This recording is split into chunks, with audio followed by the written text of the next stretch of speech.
के साथ मैं हूं सबीना तामंग देशमुख। आप देख रहे हैं देश का number 1 news channel news 18 India. News 18 India की बादशाहत लगातार कायम है। टीआरपी की रेस में आज तक काफी पीछे छूट गया। सबसे सटीक और भरोसेमंद खबरों के लिए देश ने एक बार फिर न्यूज 18 इंडिया पर भरोसा जताया और न्यूज 18 इंडिया देश का नंबर 1 चैनल बना हुआ है। जी न्यूज और एबीपी न्यूज मिलकर भी न्यूज 18 इंडिया से पीछे हैं। हम पर भरोसा जताने के लिए आप सभी दर्शकों का बहुत बहुत धन्यवाद।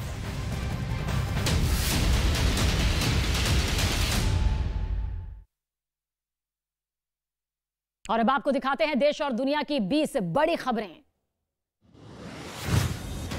यूपी के कानपुर में भीषण हादसा हो गया। श्रद्धालुओं को ले जा रहा एक ट्रैक्टर तालाब में पलट गया। इस हादसे में 26 लोगों की दर्दनाक मौत, जबकि कई लोग जख्मी हुए। मरने वालों में ज्यादातर महिलाएं और बच्चे शामिल थे। पीएम मोदी ने इस हादसे पर दुख जताया और मृतकों के परिजनों को 2-2 लाख रुपए का मुआवजा देने का ऐलान किया गया। साथ ही घायलों को 50,000 रुपए भी दिए जाएंगे।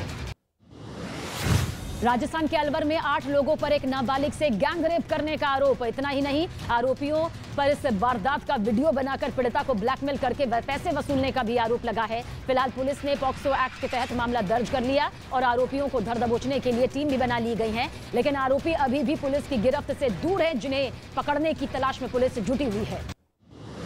यूपी के रायबरेली में जमकर हंगामा हुआ। पहला मामला मिल इलाके का है, जहां छात्रों के 2 गुटों के बीच जमकर पत्थरबाजी हुई, जिसके बाद मौके पर पहुंची पुलिस ने मामला दर्ज किया। वहीं दूसरा मामला नसीराबाद थाना क्षेत्र का, जिसमें कुछ छात्र मिलकर एक छात्र की जमकर पिटाई करते नजर आए, जिसकी सूचना पाकर मौके पर पहुंची पुलिस 6 युवकों को पकड़कर अपने साथ थाने ले जा चुकी है। मामले की तफ्तीश जारी।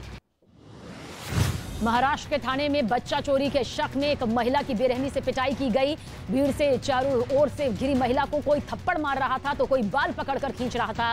बेचारी महिला भीड़ के बीच लाचार बैठी चुपचाप पिटती नजर आई। पिटाई के बाद लोगों ने महिला को पुलिस के हवाले किया। फिलहाल पुलिस पूरे मामले की जांच में जुट गई है और इस मामले की सच्चाई तलाशने की कोशिश तेजी से जारी है। यूपी के शामली में छात्राओं के 2 गुटों के बीच जमकर मारपीट हुई। इस दौरान छात्राएं एक दूसरे के बाल पकड़कर खींचती नजर आई, जिसका वीडियो सोशल मीडिया पर काफी वायरल भी हुआ।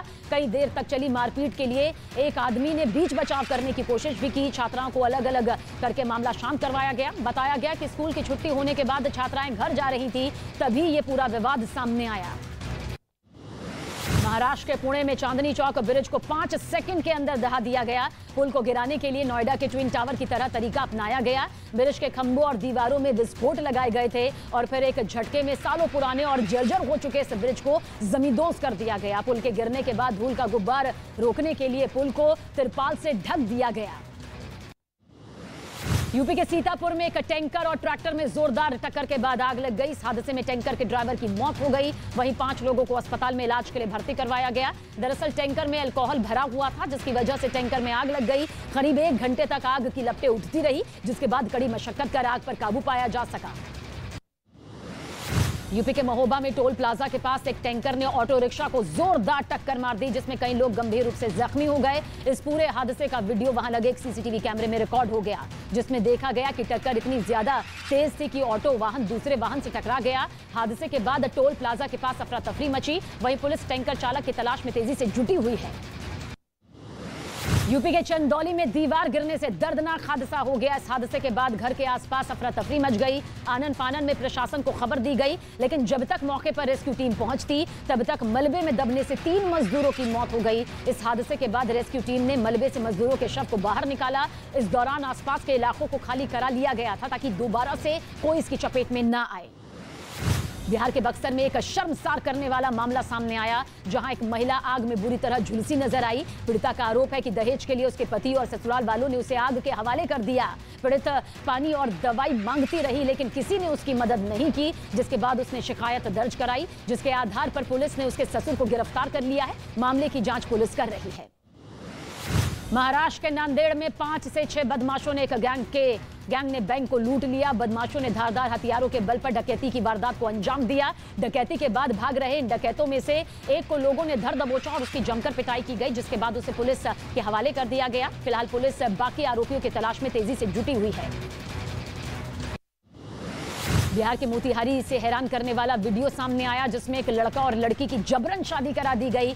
बताया गया कि लड़का लड़की से मिलने के लिए उसके घर पहुंचा था, तभी गांव वालों ने उसकी तलाशी ली और पकड़े जाने पर जमकर हंगामा हुआ, जिसके बाद गांव वालों ने दोनों को खूब धमकाया और गांव के ही मंदिर में ले जाकर दोनों की शादी जबरन करवा दी गई। यूपी के उन्नाव में सरकारी अस्पताल की बदहाली की तस्वीर सामने आई, जहां बिजली जाने के बाद मोबाइल टॉर्च की रोशनी में इलाज किया गया। अस्पताल के इमरजेंसी वार्ड में टॉर्च की रोशनी में मरीज की पट्टी की गई और उसे इंजेक्शन लगाया गया। बिजली जाने के बाद करीब 1 घंटे तक पूरा अस्पताल अंधेरे में रहा, तो वहीं मरीजों की लंबी कतार भी दिखाई दी, लेकिन इस दौरान कोई भी हादसा हो सकता था।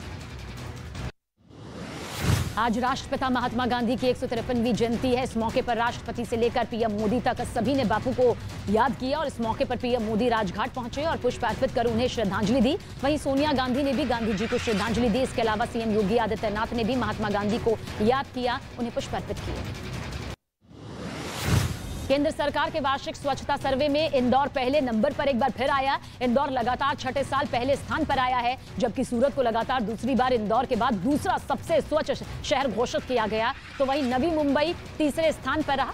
राष्ट्रपति द्रौपदी मुर्मू ने शनिवार को आयोजित एक समारोह में विजेताओं को सम्मानित किया।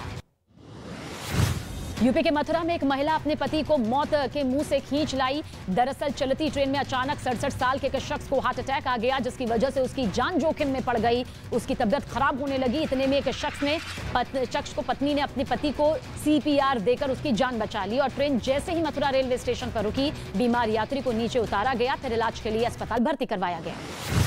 पाकिस्तान के पूर्व प्रधानमंत्री इमरान खान की मुश्किलें बढ़ गई। इमरान खान के खिलाफ गिरफ्तारी वारंट जारी हुआ। इस्लामाबाद के मारगला पुलिस स्टेशन में एक मजिस्ट्रेट ने यह वारंट जारी किया। इमरान खान के खिलाफ 20 अगस्त को अपने भाषण में एक महिला जज को धमकाने का मामला दर्ज किया गया था। इसी आरोप में यह वारंट जारी किया गया, जिसके खिलाफ अब गिरफ्तारी का यह वारंट इमरान खान के खिलाफ आ चुका है। इंडोनेशिया के ईस्ट जावा में फुटबॉल मैच के दौरान हिंसा भड़क गई। अरेमा FC और परसेबाया सुरबाया टीम के बीच में हुए मैच में अरेमा टीम हार गई, जिसके बाद दोनों टीमों के समर्थक आपस में बुरी तरह भिड़ गए, बेकाबू हो गए। गुस्साए फैंस ने पुलिसकर्मियों पर भी हमला बोला और इस हिंसा में 129 लोगों की जान चली गई, जबकि 180 से ज्यादा लोग गंभीर रूप से जख्मी हो गए।